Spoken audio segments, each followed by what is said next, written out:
62 KG গাঁজা উদ্ধার, গ্রেপ্তার এক।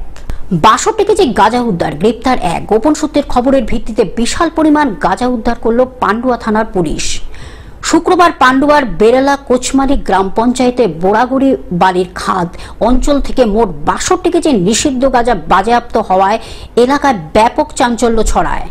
পুলিশ সূত্রে জানা গেছে, ওই এলাকার বাসিন্দা বিশ্বজিৎ ঢালি ওরফে ছোট ঢালি দীর্ঘদিন ধরে বেআইনি গাঁজা ব্যবসার সঙ্গে যুক্ত ছিল। বিশেষ সূত্রে তথ্য মিলতেই হুগলি জেলা গ্রামীণ পুলিশের বৈচিফাড়ির ওসি উজ্জ্বল ঘোষ প্রথমে ওই এলাকার তল্লাশি অভিযান শুরু করেন। প্রাথমিক তল্লাশিতে কিছু গাঁজা উদ্ধার হওয়ার পর পান্ডুয়া থানার ভারপ্রাপ্ত আধিকারিক পলাশচন্দ্র বিশ্বাসের নেতৃত্বে বড় পুলিশ দল ঘটনাস্থলে পৌঁছায়।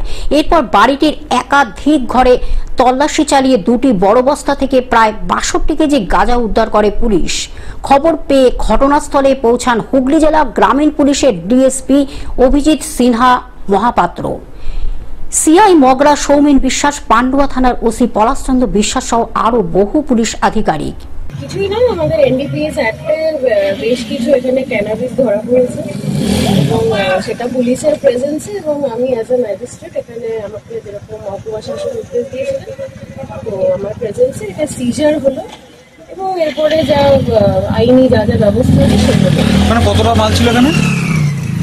এক্সাক্টটা আমি বলতে পারছি না, but close two around 60 KGs মতন ছিল। হুগলি থেকে রাজকুমার প্রসাদের রিপোর্ট, গ্লোব নিউজ। এখন থেকে গ্লোব টিভি দেখুন আপনার স্মার্টফোনেও। গুগল প্লে স্টোর অথবা অ্যাপল স্টোর থেকে ডাউনলোড করুন গ্লোব টিভি লাইভ অ্যাপ। এছাড়া জিও টিভি অ্যাপ থেকে দেখুন গ্লোব টিভি লাইভ।